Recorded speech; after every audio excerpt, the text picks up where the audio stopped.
That is bang on time. Thank you again, Victoria. That was really good. So someone's just finished and I'm meant to go on just in a few moments, going to get mic'd up.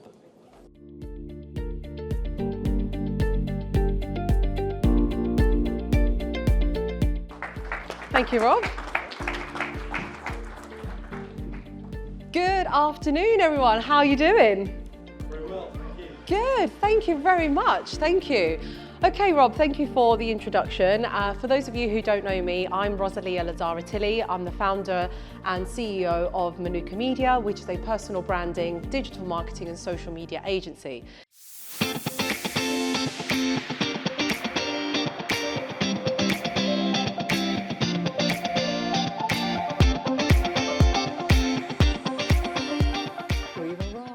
We're arrived at the hotel. I'm in Manchester and I'm speaking tomorrow at an event. So I'm literally just checking in. It's 9 p.m. I've travelled for about 4 hours from Hitchin in Hertfordshire, where I'm based. And yeah, I'm now just checking in, making sure my outfit is ready as can be for tomorrow. I'm so tired. I've just had, like, when you're travelling that late on the road, I just had like a sandwich and a chai tea in the car, and I'm so tired. I've still got to wash my hair.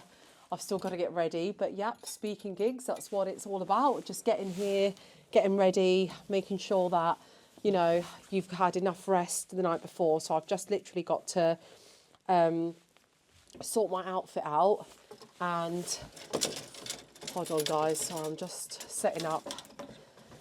Yeah, got to sort my outfit out. Obviously, yellow on brand as always. So I'm just going to get ready here tonight. I literally don't know how I've made it. Like, my nose, I don't know if you can hear how stuffy I sound, but I literally have been in bed for 1 week, and I've taken so much medicine. I've done everything I possibly could to recover on time, but I've now got a crusty nose, flaky face. I've got like I feel really puffy. I just do not look how I want to look. I don't feel fresh. I don't look fresh. But my hotel's room is really nice, actually. I'm just going to show you around.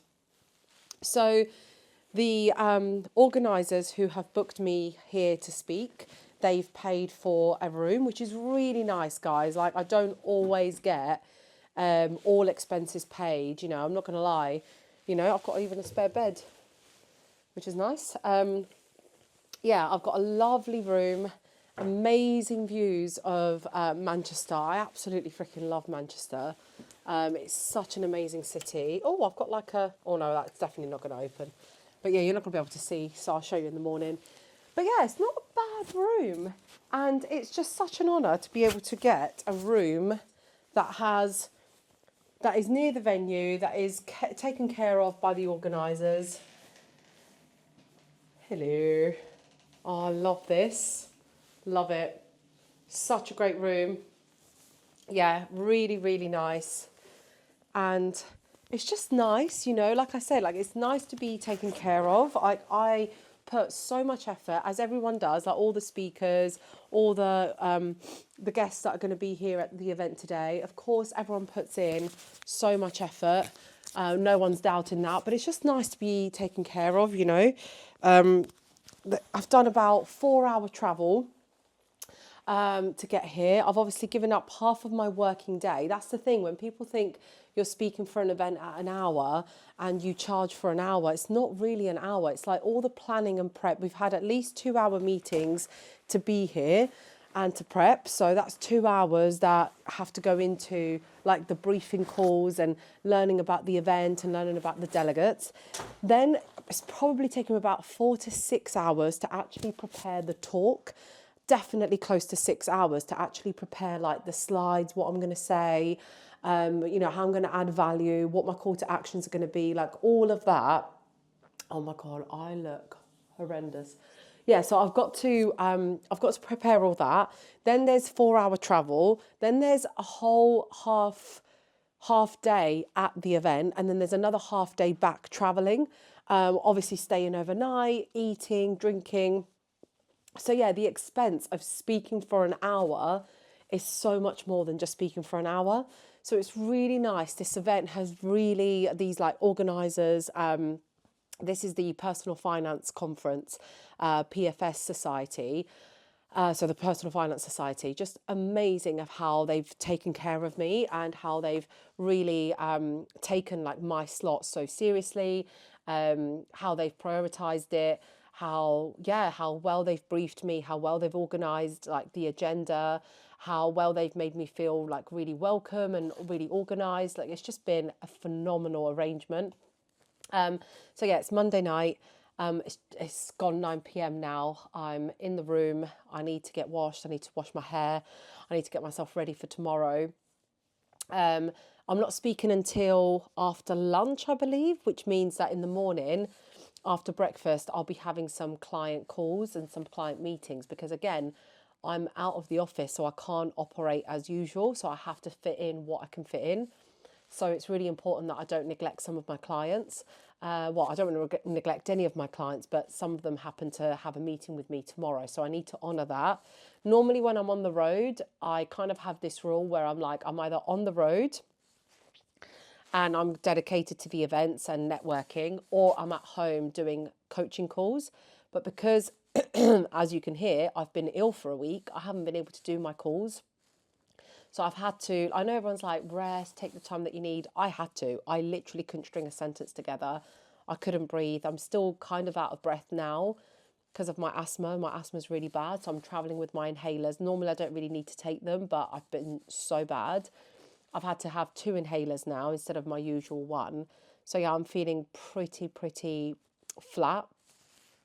So basically what I was saying was, because last week I couldn't do any calls, like no coaching calls, no new client inquiries, no follow-ups, no check-ins, nothing. I literally could not speak. I was sending some WhatsApps here and there. But because I couldn't do that last week, I've now lost a whole week's worth of work that I've got to squeeze into this week. And this week is all about public speaking. So I've got 1 gig today. I've got another gig. I've got a gig tomorrow, which is this one that I'm here for, with the Personal Finance Conference in Manchester. Then I've got Air Conference in Gloucester on Wednesday. That's a different conference. I did the London one last week. And then I've got Thursday, I'm speaking at a school. So check in for that. I'm going to be talking about that as well. What else? And then Friday, I'm at home doing, I think, podcasts. So I've got to squeeze all of those speaking gigs in this week and the travel and the calls that I missed last week. So because I've been poorly, needless to say, I'm definitely not going to be able to go to the gym because I'm still really groggy and I can't breathe. I can't even imagine doing a burpee. So that's really making me feel down. Normally, like I like going to the gym but anyway, I got in a walk this morning so that I can feel like my endorphins kicking in and, get that positive energy in my body because I like to move my body before going to any event. But yeah, so it's going to be me. I'm going to put some chill music on, have a nice soothing cup of honey and lemon tea, wash my hair and then hit the pillow, catch some Z's, ready for tomorrow. I'm going to show you around the event. I'm going to meet and greet people that know me, meet people that don't know me, introduce myself to some new people, speak to the facilitators and organisers for tomorrow, get mic'd up, get on stage and do the best that I possibly can. So yeah, I'm very excited and so honoured that I'll be running a session for the Personal Finance Conference because it's just something that I've been really passionate about. Like the whole reason I started Manuka Media. Let me sort this out. Here we go. The whole reason I started Manuka Media after being in finance for 7 years at the time was because I wanted to help make financial services, I wanted to help make money and property more human and more accessible to everyday society. We do not talk about money enough in our households. We don't put money on the table. We don't talk about our inheritance and pensions with our family. We don't talk about budgeting and investing with our children. And we make money a taboo subject, right? We don't talk about money with our friends because otherwise you're either being seen to brag about it and boast about it, or you're being seen to be like you're made to feel like sorry for yourself. So you're either too boastful or too, or you're not boastful enough, So after spending 7 years within the property and finance industry, I just realized how undereducated we are as a society when it comes to like how to get on the property ladder, or how to scale a portfolio, or even how to invest, how to plan for our pension. So when what happened to me happened, if you're new to following me, I had a cushy job. I loved my job. I was working full time. I'd always wanted to be an entrepreneur, but it kind of never worked out. Like it never worked out for me. I wasn't finding the right path. And anyway, I put my entrepreneur dreams to one side. I was like, you know what?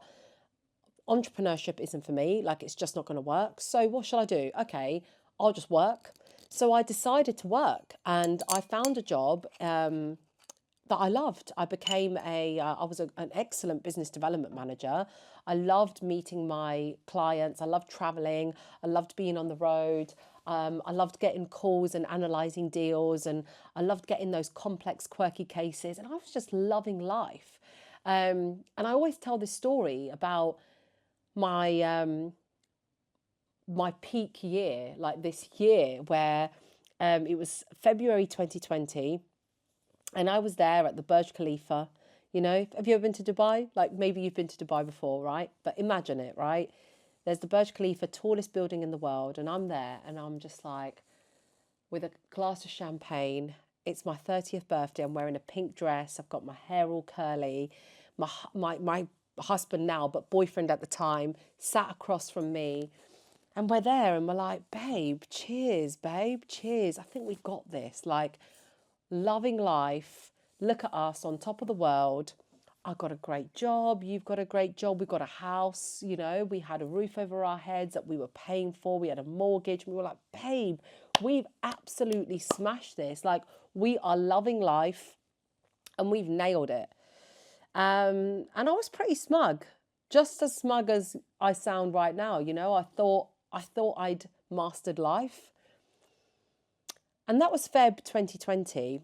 Turning 30 in Dubai at the Burj Khalifa was an absolute sensational dream. But less than a month later, March 2020, where were we? Where was the world? We'd hit lockdown. I was put on furlough. Furlough then turned into redundancy, and redundancy turned into what on earth? It's still within the same year. I still had not turned 31, because between my 30th of celebrating the height of my career and the peak of my life, I suddenly crashed hard from the tallest building in the world. I came crashing down. And that fall hit me so hard. I had no savings because I'd poured them all into my house and the house with Matt because we were renovating. So I had no savings.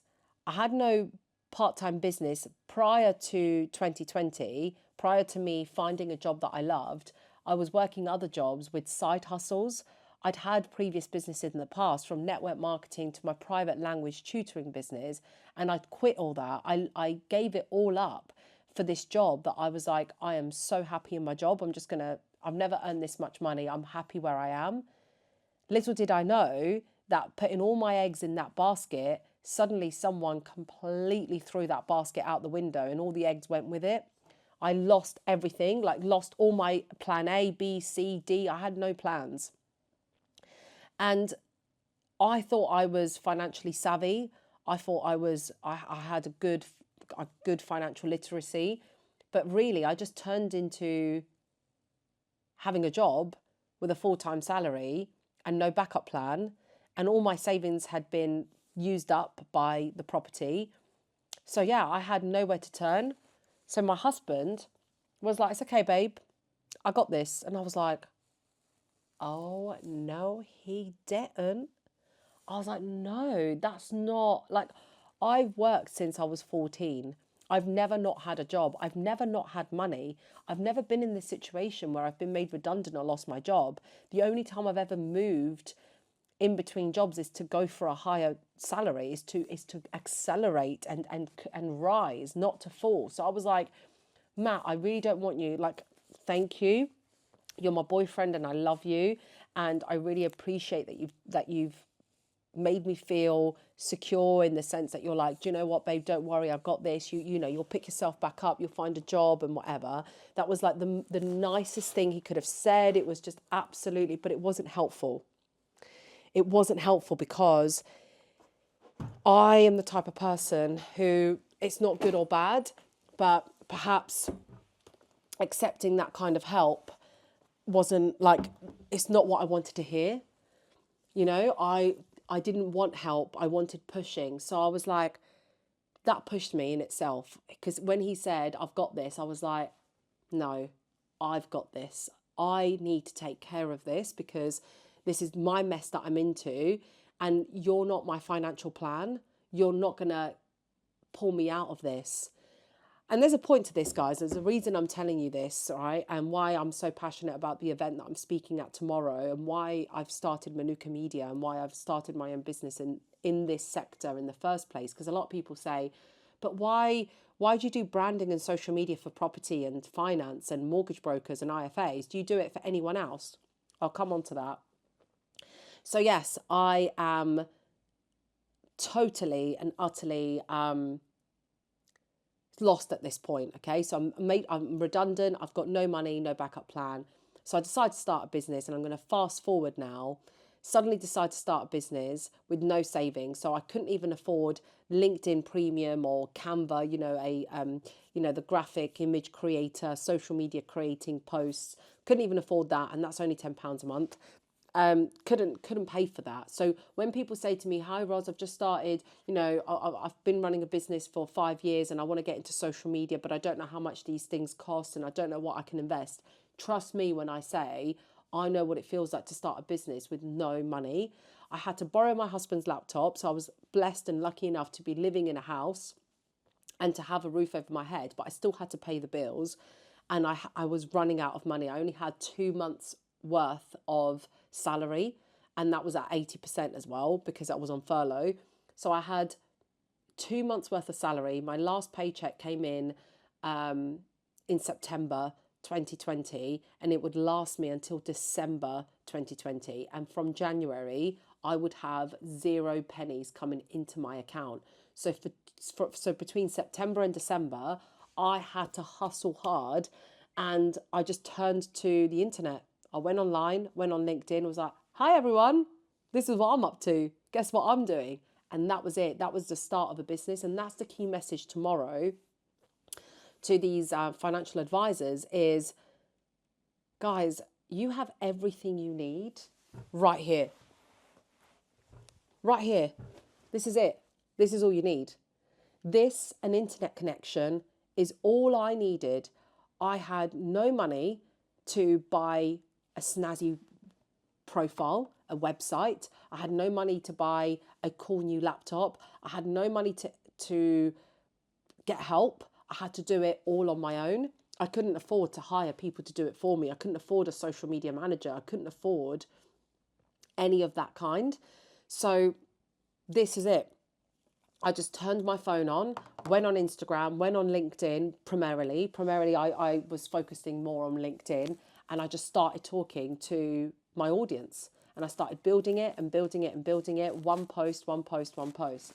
And what I quickly realised, and why I've become even more passionate about money, property, investing, and helping financial advisors become more vocal on social media, is because they are the key, the vault, and they have access to the vault of information. They have access to the knowledge for what we need to accelerate in our careers, in our wealth, for our families' inheritance. They have the information for how we can provide for ourselves in the future for when it comes to retirement. They have got access to that knowledge.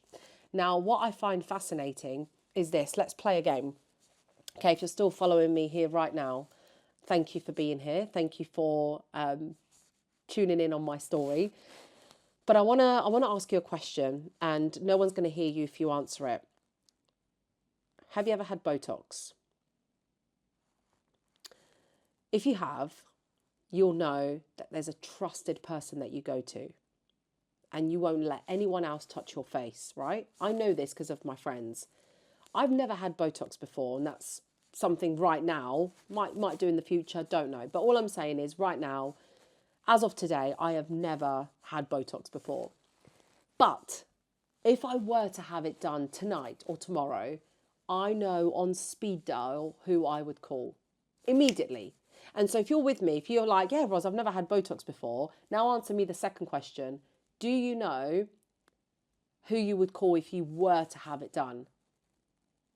Okay, now hold that thought. I'm with you. If you've never had it done, I'm with you. I've never had it done, but I know who to call. Or maybe you're on this video watching this vlog and you're thinking, yeah, I have had it done. And my mate Susie, no one else other than Susie or Sam or Alex, whoever, they're my go-to. No one else is allowed to touch my face apart from them. Great. Cool. Now let me ask you this. You lose your job, you lose your pension, you use all your company benefits, you have no idea what to do with your future, you're going to start a business, maybe not, you want to get another job. Do you have a financial advisor on speed dial that if anything were to happen to your finances, your mortgage, your pension, your husband, your partner, your wife, your girlfriend, your boyfriend, whoever it is, has an accident at work and they can no longer work, right? And they can't contribute to the mortgage because their income has stopped. Do you have a mortgage and protection advisor that you can be like, what do I do? Or how do I prevent this disaster from happening in my family? Do you have someone on speed dial? If the answer is no, that's the problem with our society. That's the problem with our economy. I'm sorry to be brutal about it, but how do we all have a Botox specialist on call or to hand just in case, but there isn't a financial advisor in our back pocket that we could be like, do you know what? I need this person just in case. And that is my passion and my mission, is to make money and property more human, more spoken about, more accessible, more relatable, more natural, more everyday. Because if we have education around Botox, just in case, we should have education around money, just in case, okay? So this is why, whether you are a broker or an IFA or a property investor or anything else totally unrelated, and you're following me or you're connected to me, then this is what I'm passionate about. This is why I do what I do, is to help you get access to more qualified, more experienced, more educational content, and to get access to more reputable and trustworthy advisors. That's my mission, is to help make these advisors more visible, to help the good ones, to help good advisors become more visible. And that's it. That's my story, guys. That's literally what I do. And yes, I do that through helping them do more public speaking or social media content and videos and getting themselves out there. But ultimately, the mission is to help them become visible to you so that you can use them, so that you can talk to them, so that you can, if you're in a position like I was, like, hey, I've lost my job and I've got no savings and I don't know how to run my business and I don't know if I should have a maternity plan and if I should invest in my own pension, what shall I do? Call my mate. My IFA would be like, what shall I do? This is my current situation. Help me rebuild myself. I have no job security. What shall I do? Or when my parents say, hey, Ros, this is what we're doing with our portfolio. We're looking at capital gains tax and things like that. Who should we speak to? I'd be like, my mate, my IFA, speak to them. Have a chat. Talk to them about Nonna's estate. Talk to them about your wealth. Talk to them about your properties. Let's sort this family out. Let's help each other. Okay, my mum's not going to care if I recommend her a Botox specialist. We need to talk about the money. We need to talk about the family's security and the family's future and the well-being of the family. So that's why I do what I do. So tomorrow I'm here at this event to empower people, to empower these financial advisors to take up space, to have courage to show up on these social media platforms, to educate you, to talk to you about the importance of investing, the importance of pensions, the importance of protection and insurance. This is what matters, because after all, if we don't have our health, our wealth and our loved ones, what else is there? Those are the three pillars: health, wealth and love. That's it. So because I work in the wealth category, that takes care of me. Now you need to find another version of me or something similar that takes care of your love and relationships and the relationships in your life. And then the third pillar, the health. We all need a nutritionist, a doctor, or a personal trainer. I mean, I pay a lot of money for the gym and the personal trainers. I try and buy the most, good quality food, because nutrition from the inside out is highly important. I take care of myself. I know I'm not the peak of health right now because, we all catch colds every now and again, but I've taken care of myself through, nurturing remedies that either my PT has given me or my nutritionist or the doctor, because that's what we do when we need it. We need to have a trustworthy person to hand on call to be able to help us. So that's what this society, or that's what this industry means to me. And tomorrow I'm going to give them that talk and be like, come on, guys, get out there and share the knowledge, share that information, educate us and give us access to this abundance of knowledge that you have, because our society deserve to learn about it, because we don't get taught this stuff in school. So anyway, guys, I am supposed to be saving my voice for tomorrow. So I'm going to have to go. Oh, my camera's hello. I'm still getting used to this DJI thing. But yeah, I'm going to have to go because I need to save my voice for tomorrow. I'm already starting to sound croaky. But yeah, I'll see you at the event. And see you later. I did forget to say how important these events are for me, obviously, for exposure. Of course, my brand isn't just visible online on social media. I'm just making a cup of tea, chamomile to go to bed. But yeah, my brand isn't just visible on social media, through social media posts. I also show up face to face, obviously not with this face tomorrow. But it's so important to show up and physically meet people that are engaging with you online. So that's really important. And it's also important for you, if you're listening to this as an advisor, mortgage broker, you're not just trying to build. This is really key that you get this, right? You shouldn't just be using social media and networking events as a way to build your brand to get new leads. Like, we're always thinking about when's the next lead coming in, the next lead, and the next lead, and the next lead. It's also really important to build your brand for connectors and influencers and partnerships and collaborators, and building your internal brand. It's so vital that if you are a financial advisor or servicing a product or offering a product, and you're working with product providers and service providers, you need to build your brand with them. You need to have lenders, fintech platforms, you need to have networks, you need to have asset managers, you need to have financial planners. Like, you need to be connected to other people who need to respect and rely on your brand as well, who trust and buy into your brand, because just building a brand to find leads isn't going to make you stand out as a key influencer and as a key person of influence in your industry. You're not going to stand out. You need to have partnerships and collaborators and other people within the industry internally that recognize you as a reputable person, as a reputable advisor, as I can't say that word tonight. Yeah, as a reputable brand. And brands with a good name have a good name internally within their industry and with their clients as well. So that's why these events are also important for you to attend, not just for me to put myself out there.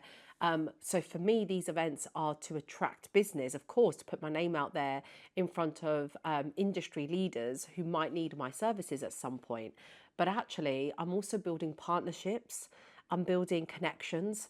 And not everyone in the room is going to be a client. Everyone in the room might be a friend that leads to a client, but I can also make friends that lead to people who introduce me to clients, and they don't necessarily become my client.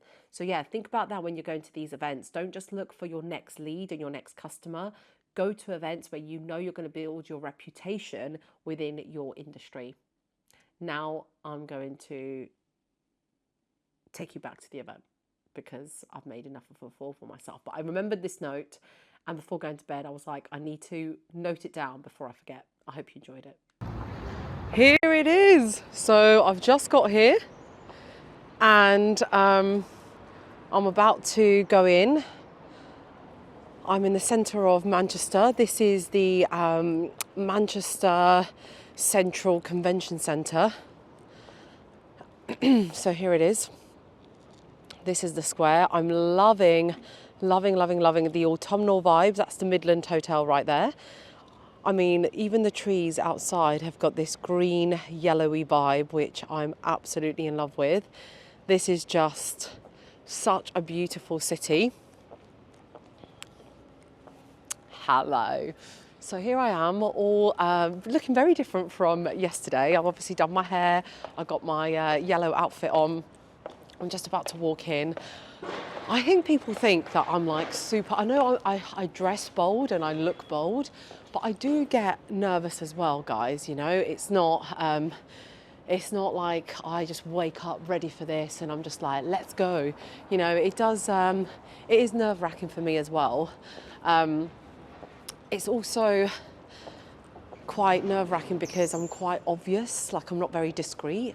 I'm walking in with a yellow suit and, sorry, security's here. I'll be back, one sec.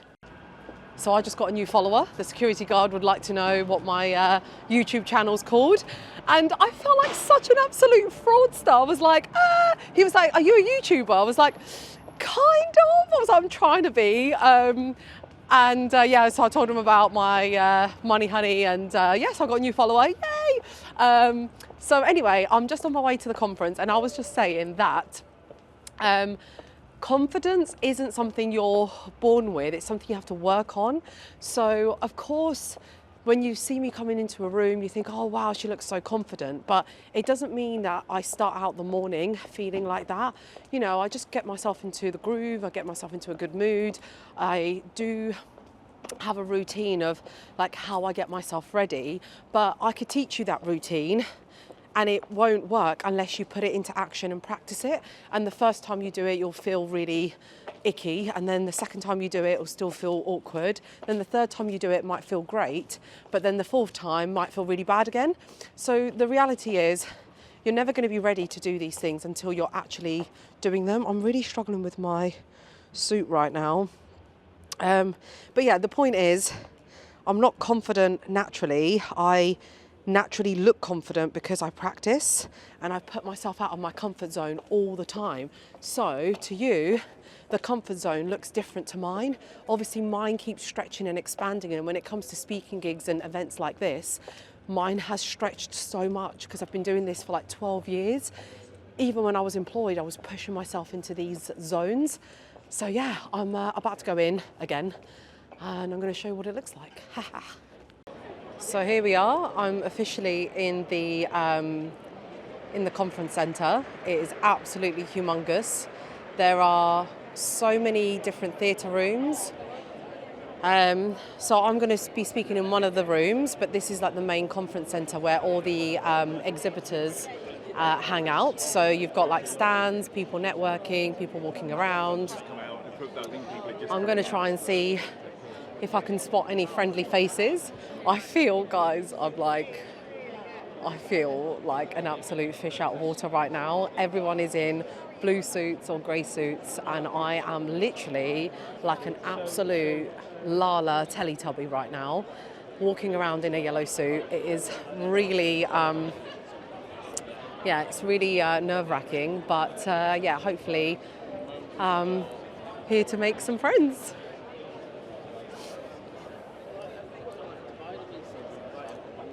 So I'm just walking up and down the conference centre at the moment, checking out like all the stands and all the exhibitors, people making friends.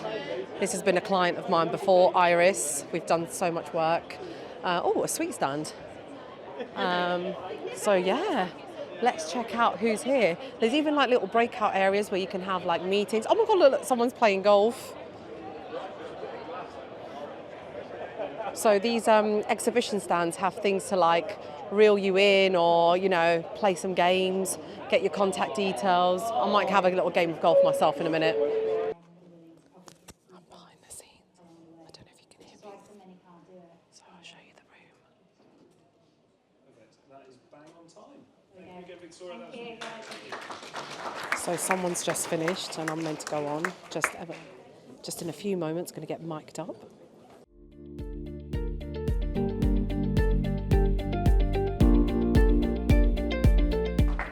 Thank you, Rob. Good afternoon, everyone. How are you doing? Very well, thank you. Good, thank you very much. Thank you. Okay, Rob, thank you for the introduction. For those of you who don't know me, I'm Rosalia Lazzarettilli. I'm the founder and CEO of Manuka Media, which is a personal branding, digital marketing and social media agency.